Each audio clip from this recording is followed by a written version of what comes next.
다 같이 읽겠습니다. 내가 무엇을 가지고 여호와 앞에 나아가며 높으신 하나님을 경배할까? 내가 번제물로 1년 된 송아지를 가지고 그 앞에 나아갈까? 여호와께서 천천의 숫 양이나 만만의 강물 같은 기름을 기뻐하실까? 내 허물을 위하여 내 맏아들을 내 영혼의 죄로 말미암아 내 몸의 열매를 드릴까? 사람아, 주께서 선한 것이 무엇임을 내게 보이셨나니 여호와께서 내게 구하시는 것은 오직 정의를 행하며 인자를 사랑하며 겸손히 내 하나님과 함께 행하는 것이 아니냐. 아멘. 지난 한 주간 동안 잘 지내셨어요?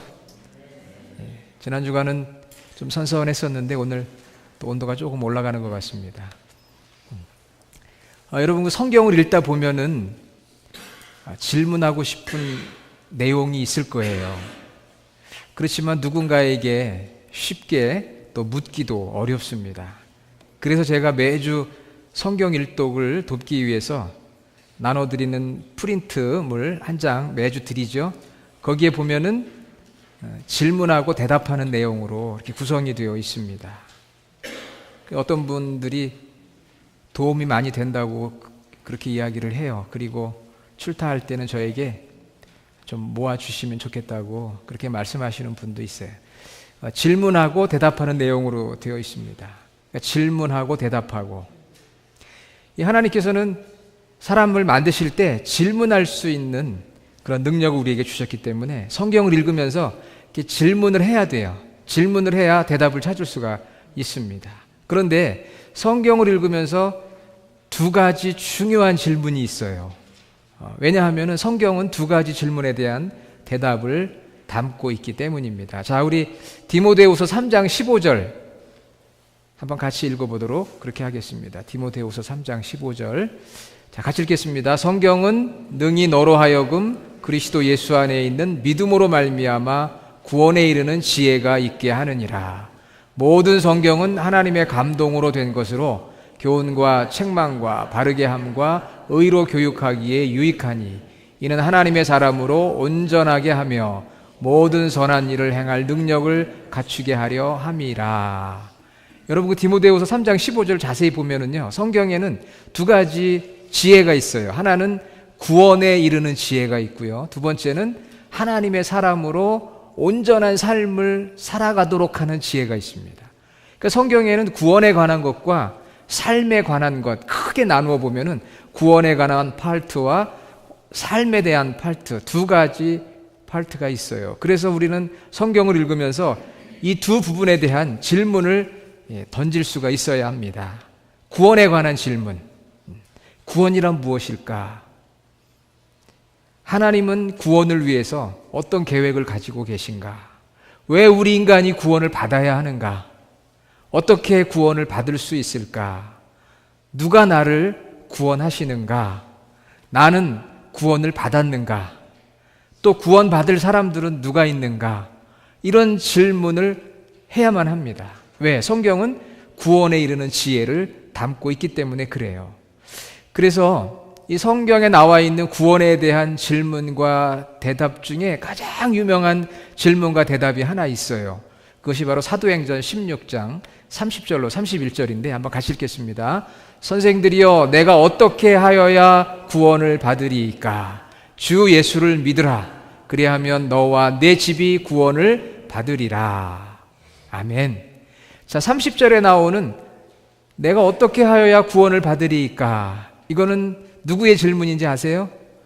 당시 빌립보 교회에 빌립보 그 감옥을 지켰던 간수의 고백입니다. 사도 바울에게 묻는 거예요. 내가 어떻게 구원을 받을 수 있습니까? 구원에 대한 질문인 거죠. 누가 나를 구원할 수 있습니까? 왜 구원을 받아야 합니까? 이 질문에 대한 대답을 여러분이 성경에서 반드시 찾아내야 돼요. 말씀을 들을 때 그 구원에 대한 질문과 질문에 대한 대답을 확신을 해야 돼요. 그때 사도 바울이 하나님의 감동으로 그 간수에게 이렇게 이야기해요. 주 예수를 믿으라.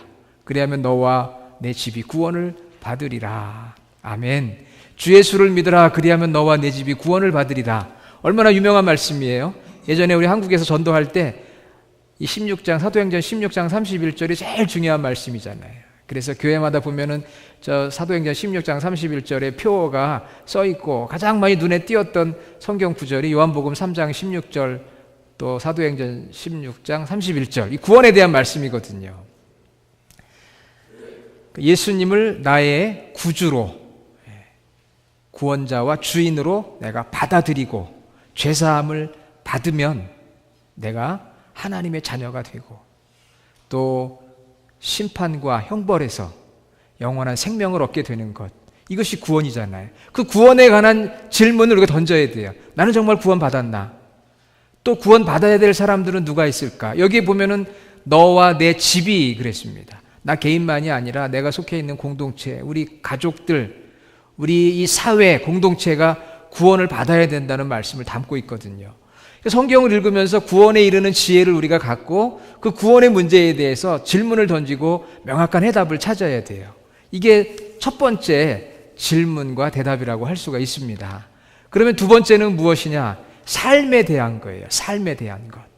아까 디모데후서 3장 15절 하나님의 사람으로 온전하게 살아갈 수 있는 삶에 대한 것. 구원받은 사람이 어떻게 살아야 하는가? 바른 삶이란 무엇인가? 악인이 형통하고 세상이 부패하고 타락했는데 믿음의 사람들은 어떻게 살아야 하는가? 여러분 이런 고민 있지 않으세요? 어떻게 살아야 될까? 내가 하나님의 자녀인데 구원받은 백성인데 내가 목사인데 장로인데 집사인데 어떻게 살아야 되는가? 이게 두 번째 질문이 되는 것이죠. 그래서 오늘 설교 제목이 두 번째 질문인데 지난 주간에 저희들이 그 성경 일독 소선지서를 읽게 되었습니다. 아모스, 오바댜, 요나, 미가, 나훔. 그리고 이제 이번 주에 우리가 하박국으로부터 시작해서 구약성경 마지막 말라기까지 읽어요. 그리고 나면은 이제 구약성경 읽기가 다 끝납니다. 이번 주에 다 끝나요. 9월 마지막 주. 다음 10월부터는 이제 신약성경을 읽게 되니까 여러분들이 혹시 지금까지 성경 읽기가 좀 부족했으면은 다음 10월부터는 다시 한번 주님의 도우심 의지에서 신약성경은 일독할 수 있기를 주님의 이름으로 부탁을 드립니다. 대답이 없는 거 보니까 다 구약도 읽으신 것 같아요. 예, 구약과 신약을 읽으시고 그동안에 못 읽으신 분은 신약부터 다시 여러분이 시작을 하시면 돼요. 어떻게 살아야 되느냐? 그래서 오늘 읽었던 그 미가 6장 6절로 8절 전에 4절과 5절을 보면은 이런 말씀이 나와요. 하나님께서 이스라엘 백성들에게 내가 너희를 애굽에서 종노릇하던 너희들을 건져냈다. 그리고 모세와 아론과 미리암 지도자들을 보냈다. 가나안 그 광야길을 방해하는 모든 무리들로부터 내가 너희를 보호해 주었다. 그리고 요단강을 건너 약속의 땅으로 인도했다. 그런데 왜 나를 배반하고 나를 거역하고 불순종하느냐? 하나님께서 그렇게 따져 물으셔요. 내가 구원하고 인도하지 않았느냐? 그런데 왜 거역하고 불순종하고 배척하고 그러느냐? 그러면서 하나님께서 미가 선지자를 통해서 내가 너희들에게 원하는 것이 있다. 그렇게 말씀하세요. 내가 너희에게 원하는 것이 있다. 이 말씀은 예수님을 구주로 영접한 하나님의 백성들에게 하나님께서 원하시는 것이 있다는 것입니다. 요구하시는 것이 있어요. 우리는 신앙생활하면서 하나님께 요구하는 것은 많은데 하나님이 나에게 요구하는 것, 하나님께서 나에게 요구하시는 것이 무엇인가? 여기에는 관심을 덜 둘 때가 있어요. 내가 요구하는 건 많은데 하나님이 내게 요구하시는 것이 무엇이냐? 자, 오늘 미가 6장 8절에 하나님께서 요구하시는 것이 있어요. 구원받은 하나님의 자녀들의 삶이 이래야 된다라고 분명하게 말씀하고 있어요. 자, 8절. 오직 정의를 행하며, 같이 읽어보겠습니다. 인자를 사랑하며 겸손하게 내 하나님과 함께 행하는 것이 아니냐. 영어로 보면 더 심플해요. To act justly and love mercy and to walk humbly with your God. 공의를 행하며 인자를 사랑하며 겸손히 하나님과 동행하라. 이것이 구원받은 하나님의 백성들의 삶인 거죠. 너무 정확하게 성경은 우리에게 어떻게 살아야 될지를 말씀하고 있어요. 자, 그러면 첫째로 공의를 행하며 그랬습니다. 예, 공의. 영어 성경은 justice 그렇게 말씀하고 있습니다. Act justly. 예, 정의롭게 살아라. 이 공의는 히브리어로 미시파트라고 하는데 해석하기가 참 어려워요. 소선지서를 읽어보면은 공의롭게 살아라, 정의롭게 살아라 하는 말씀이 많이 나와요. 자, 우리 미가 3장 1절 같이 읽어보겠습니다. 내가 또 이르노니 야곱의 우두머리들과 이스라엘 족속의 통치자들아 들으라. 정의를 아는 것이 너희의 본분이 아니냐. 하나님은 특별히 지도자들에게 정의를 알아야 된다. 정의롭게 살아야 된다. 정의롭게 통치해야 된다. 그렇게 말씀하고요. 아모스 5장 24절은 더 유명한 구절이에요. 같이 읽겠습니다. 오직 정의를 물같이 공의를 마르지 않는 강같이 흐르게 할지어다.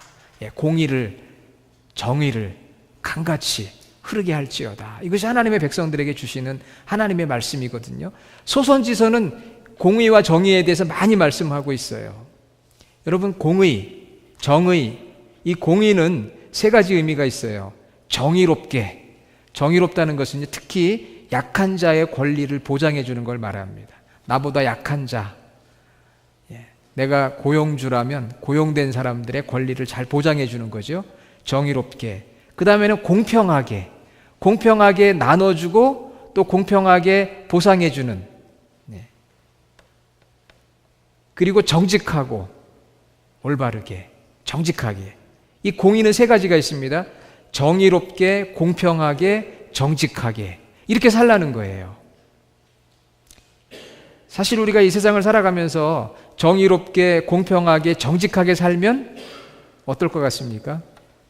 우리 생각에는 손해본다 이렇게 생각할 때가 많아요. 물론 부분적으로 잠시 그럴 수가 있습니다. 그러나 하나님은 우리 그리스도인들에게 또 미가 선지자를 통해 이스라엘 백성들에게 분명하게 말씀하는 거죠. 정의를 행하며 공의를 행하며 구원에 대한 명확한 대답을 성경은 주었고요. 우리 교회가 구원에 대해서 많이 말씀을 합니다. 그래서 많은 사람들이 구원에 대해 잘 알고 또 구원 받았어요.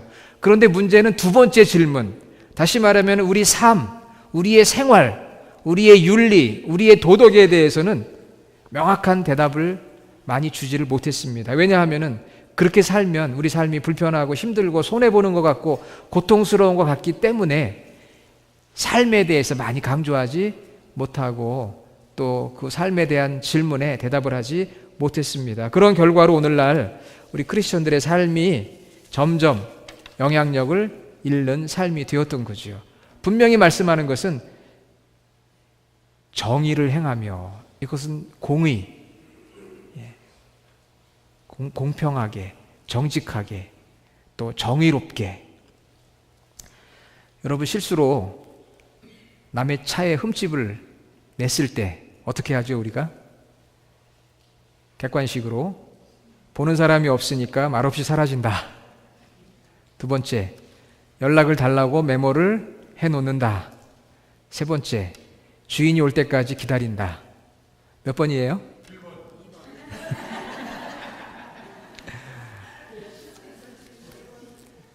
실수로 차에 흠집을 냈으면 남들이 안 보면 일단 말없이 사라져야 되겠다. 왜요? 이거 물어내야 되잖아요. 손해보잖아요. 그러니까 우리가 그런 마음이 처음에 들 수가 있잖아요. 그런데 조금 발전하면 그래도 메모를 남겨놓고 뭐 보험으로 처리를 하든 돈으로 주든 해결을 해야지. 그러면서도 혹시 또 너무 과다 청구하면 어떻게 할까 두려운 마음이 있지만 메모를 남겨두거나, 세 번째, 주인이 올 때까지 기다린다. 이런 경우는 참 드문 경우잖아요. 그렇죠? 최근에 제가 인터넷을 보니까요, 아주 최근이에요. 중국의 대학교 1학년 여학생이 자전거를 타고 가다가 그만 실수로 고급 차량에 흠집을 냈어요. 렉서스 차량이었는데 중국에 흠집을 냈습니다. 그런데 이를 사과하기 위해서 아주 태양볕이 내리쬐는 그 태양볕 아래에서 1시간을 차 주인을 기다렸습니다. 1시간 뒤에 차 주인이 돌아왔어요. 이야기를 나눴습니다. 그리고 이 여학생의 정직함에 감동이 된 거예요. 그래서 이 차 주인이 자기가 일하는 회사 사장님에게 그 이야기를 했어요. 이런 여학생이 있더라. 땡볕 아래에서 1시간을 기다리고 흠집 낸 거에 대해서 정직하게 사과를 하더라. 그랬더니 그 사장님이 또 감동을 받은 거예요. 그래가지고 이 여학생의 정직함과 생활의 어려움을 전해 듣고 4년 대학 등록금 전액을 지원하기로 결정을 했습니다. 그리고 놀라운 것은요, 대학을 졸업하면 우리 회사에 입사해서 함께 일했으면 좋겠다, 그런 제안을 했다고 합니다. 대단하죠? 자전거로 차에게 흠집을 냈는데 주인을 기다린 거예요. 그 정직함에 감동을 받은 차주인과 그 회사 사장님이 이렇게 보상을 해 주었어요. 뭐 우리가 보상을 원해서 하는 건 아니지만 정직한 한 학생을 이렇게 보상해 주는 그 모습을 보니까 또 용기가 생기죠. 우리가 정말 정의롭게 공평하게 정직하게 살아야 되겠구나. 보상을 받지 못한다고 해도, 손해를 본다 해도 우리 삶 가운데 그러한 정직함, 공의로움이 있어야 된다는 것이 하나님께서 우리에게 말씀해 주시는 거거든요. 두 번째는 인자를 사랑하며 그랬어요. 8절에 인자를 사랑하며. 예전에 제가 섬기던 교회에 한 여학생이 있었어요. 그런데 어느 날 이 여학생이 그 남학생들이 다 있는 데서 이렇게 이야기를 하는 거예요. 너희들이 나를 사랑해야 된다. 너희들 다 나를 사랑해야 돼, 그러는 거예요. 그래가지고 무슨 뜬금없는 소리예요. 갑자기 나를 다 사랑해야 된다니. 사랑하고 싶지도 않은데. 그래서 아이들이 다 웃으면서 우리가 널 왜 사랑해? 그랬어요. 그랬더니 이 여학생이 오늘 본문을 읽어줍니다. 인자를 사랑하며. 왜냐하면 그 여학생 이름이 인자였거든요. 그 여학생 이름이 인자였어요. 그러니까 인자를 사랑하며 라는 말씀이 여기 성경에 나오잖아요. 그러니까 여기 봐라, 인자를 사랑하라고 그랬잖아. 그러니까 인자를 사랑해야지. 맞는 얘기인가요? 네, 맞는 얘기긴 하죠. 사랑을 해야 되니까 맞는 얘기인데, 여기서 말하는 인자는 여자 이름을 말하는 게 아니고 그 히브리어로 헤세드라고 하는데, 이거 번역하기 참 어려워요. 헤세드라는 말은 뭐 은혜, 선대, 자비, 긍휼, 선한 일, 불쌍히 여김, 아름다움, 다양한 언어로 표현될 수가 있는데, 인자라고 하는 것은 오늘 성경에 인자를 사랑한다, love mercy라고 영어로는 표현이 되어 있고 love kindness라고도 표현이 되어요. 그래서 여러 가지 번역본을 제가 보니까 제 마음에 꼭 드는 게 하나 있더라고요.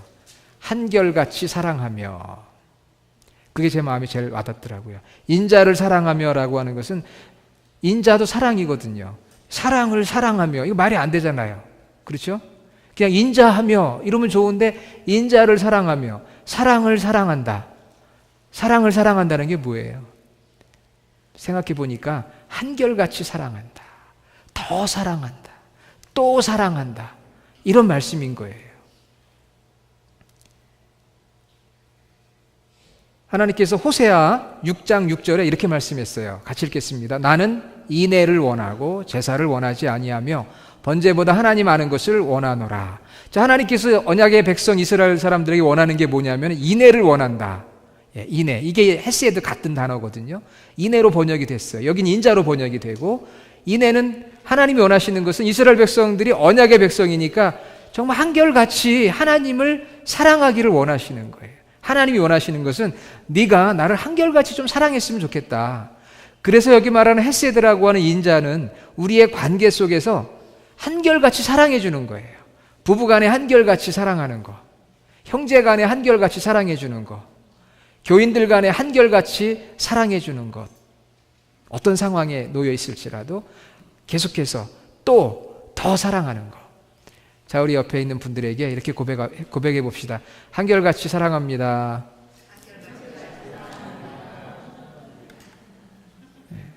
고백하면서도 좀 찔리죠. 여러분, 부부간에 한결같이 사랑하시기 바랍니다. 아멘. 교인들 간에도 한결같이 사랑했으면 좋겠어요.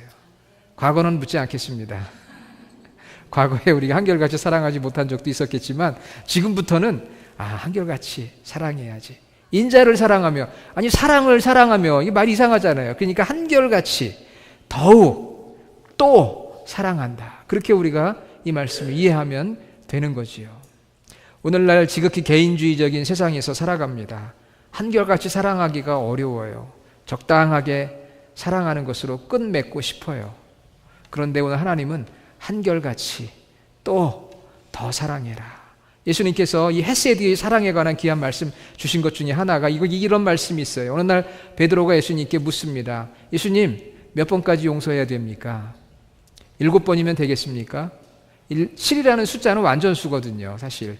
그러니까 7번 많이 사랑하는 걸 말해요. 그랬더니 예수님께서 7번씩 70번이라도 용서해라. 그러면 7 곱하기 70이니까 490번만 딱 용서하면 되는 건가요? 아니죠.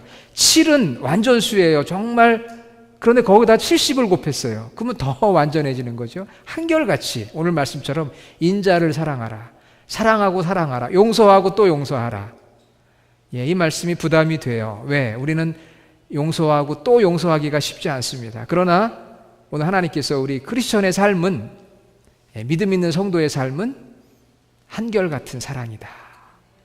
또 사랑하고 더 사랑하는 삶이 되어야 한다. 우리 지금까지 그렇게 못했다 할지라도 주님이 제자를 사랑하시되 끝까지 사랑하셨다. 요한복음 13장 1절에 끝까지. 우리가 이제는 과거는 용서하고요, 끝까지 한결같이 사랑하는 성도들이 되었으면 좋겠어요. 하나님을 향한 사랑도 한결같고, 부부간에 한결같고, 부모와 자녀간에, 형제간에, 교우들 간에, 목회자와 성도 간에 한결같은 사랑, 그런 관계를 맺어가는 것이 하나님께서 우리에게 원하시는 거죠. 자, 세 번째 마지막으로는 겸손히 하나님과 행하라 그랬습니다. 겸손히 하나님과 행하라. 그 미국의 복음주의 교회 성도들이 가장 좋아하고 존경하는 목사님 중에 한 분이 존 파이퍼라고 하는 목사님이 있어요. 그분은 참 많은 글과 설교와 책으로 영향력을 끼치는데, 이 존 파이퍼 목사님의 글 중에 겸손의 6가지 모습이라는 글이 있어요. 겸손의 6가지 모습. 그 내용 읽어보면 참 너무 좋아요. 그런데 제가 여러분에게 다 소개하기는 시간이 부족하니까 혹시 여러분 인터넷 보시면 겸손의 6가지 모습, 존 파이퍼 목사님의 글 나오는데, 그 중에 제가 그 내용 읽어보면서 제 마음에 가장 와닿았던 게 하나 있어요. 그건 뭐냐? 겸손은 삶의 모든 부분에서 내가 하나님의 은혜에 전적으로 의존되어 있다는 것을 아는 것이다 그랬어요. 겸손이 뭐냐? 내 삶의 모든 부분에서 나는 하나님께 의존되어 있습니다. 그것을 알고 살아가는 것이 겸손이다. 내가 잘나서가 아니라 내 삶의 모든 부분에서 내가 하나님의 은혜에 나는 의존되어 있는 사람입니다. 그렇게 고백하고 살아가는 것이 바로 겸손이라는 것이죠. 초대교회의 신학자요 교부였던 어거스틴이 주후 410년에 알렉산드리아의 주교였던 디오스코로스라는 그 주교에게 편지를 썼어요. 이 편지 내용을 제가 요약을 간단하게 하면 이 내용이에요. 주교에게 편지를 씁니다. 나는 그대가 온전한 경건함으로 자신을 하나님께 드릴 수 있기를 바랍니다. 온전한 경건함으로 하나님께 자기를 드릴 수 있기를 바랍니다. 그 길의 첫 번째는 겸손입니다. 두 번째도 겸손입니다. 세 번째도 겸손입니다.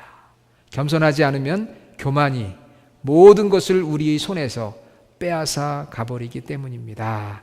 그렇게 편지를 썼어요. 앞뒤 내용은 제가 생략하고 한마디로 요약하면 주교에게 그렇게 편지를 하는 것입니다.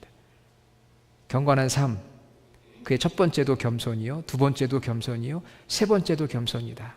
모든 것이 하나님의 은혜로구나. 하나님의 은혜가 아니면 살아갈 수 없구나. 그렇게 온전히 하나님을 신뢰하는 것, 그것이 바로 겸손인데, 예수님은 그 겸손의 모습을 어디에서 보여주셨느냐 하면은요, 어린아이에게서 보여주셨어요. 그래서 예수님께서 마태복음 18장 1절로 4절에 보면 제자들이 예수님, 천국에서 누가 큰 자입니까?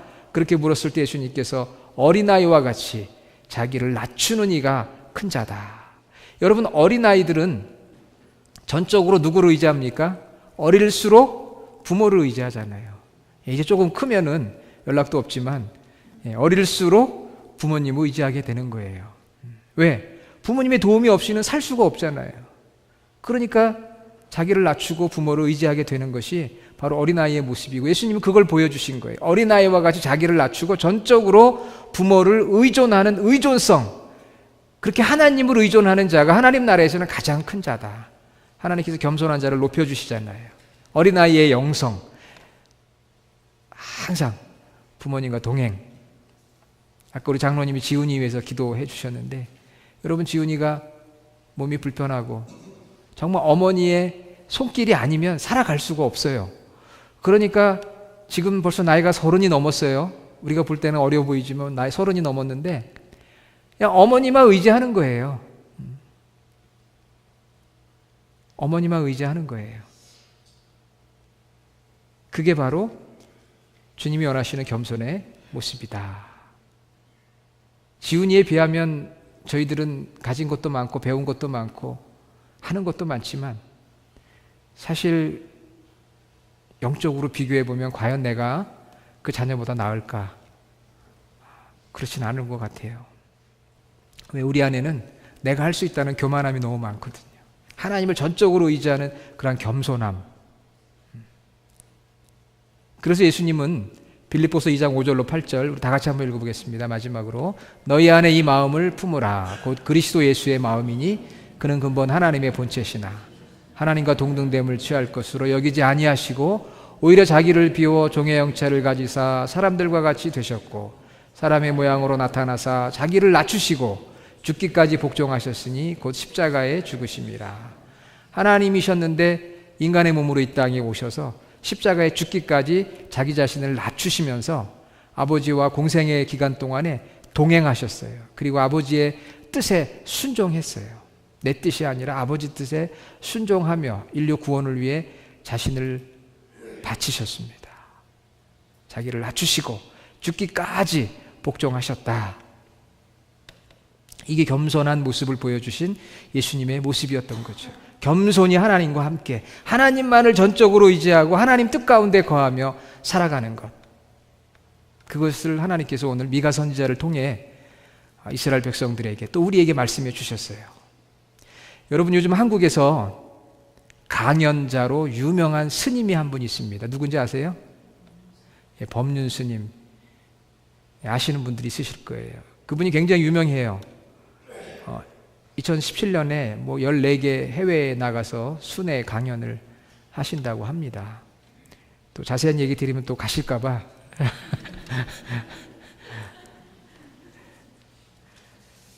그분 그 강연을 저도 그 유튜브로 몇 번 봤어요. 참 재밌더라고요. 그리고 많은 사람들이 그렇게 몰려와요. 근데 그분의 강연의 제목은 증문즉설이에요. 증문즉설. 즉시 질문하고 즉시 설이 뭐죠? 설? 이야기한다. 즉시 묻고 즉시 이야기한다. 좀 이상하잖아요? 증문 즉 답이 되어야 되는데 즉시 묻고 즉시 답한다. 이게 증문즉답이잖아요. 어려운 용어 써서 죄송합니다. 증문즉답. 그런데 이 스님의 제목은 증문즉설이에요. 설. 왜 그런가? 본인이 그렇게 이야기하더라고요. 인생엔 답이 없기 때문이다. 인생엔 답이 없기 때문에 증문즉답이라 할 수 없고 증문즉설이다. 묻는 거에 대해 나는 이야기할 뿐이다. 그렇게 설명을 했어요. 그러다 보니까 더 많은 사람들이 좋아하는 것 같아요. 왜냐하면은 여러분 요즘에 인생에 답이 있습니까? 원리 원칙 기준이 없잖아요. 예. 답이 없어요. 답이 없는 것처럼 보여요. 답을 이야기하면 사람들이 싫어합니다. 보수적이라고 이야기합니다. 잘못됐다고 이야기합니다. 그런데 우리는 증문즉답이 돼야 돼요. 왜? 성경은 구원에 대해서 삶에 대해서 묻고 대답하기 때문입니다. 길과 진리와 생명이 되기 때문에 우리에게 말씀해 주고 있거든요. 그래서 우리가 이야기하면 사람들은 싫어해요. 그게 왜 답이냐? 그렇게 따집니다. 이럴 수도 있고 저럴 수도 있지. 이럴 수도 있고 저럴 수도 있다고 해야 인기가 좋아요. 그런데 이것만이 길이고 이것만이 진리고 이것만이 생명이라고 하니까 점점 이 기독교가 인기가 없어요. 말씀이 인기가 없어요. 그럼에도 불구하고 우리의 삶과 인생을 주관하시는 분은 하나님이시기 때문에 하나님은 우리에게 길과 진리와 생명을 주셨고 인생의 구원의 해답을 주시고 삶의 해답을 주시거든요. 그래서 우리는 분명히 이야기할 수 있는 거예요. 증문 즉 설이 아니고 증문 즉 답이다. 두 번째 질문, 삶에 대한 질문에 대해서 하나님은 미가 선지자를 통해서 우리에게 분명하게 답을 주셨어요. 정의를 행하며 인자를 사랑하며 겸손히 내 하나님과 동행하는 것, 그것이 바로 구원받은 하나님의 백성들의 삶이다.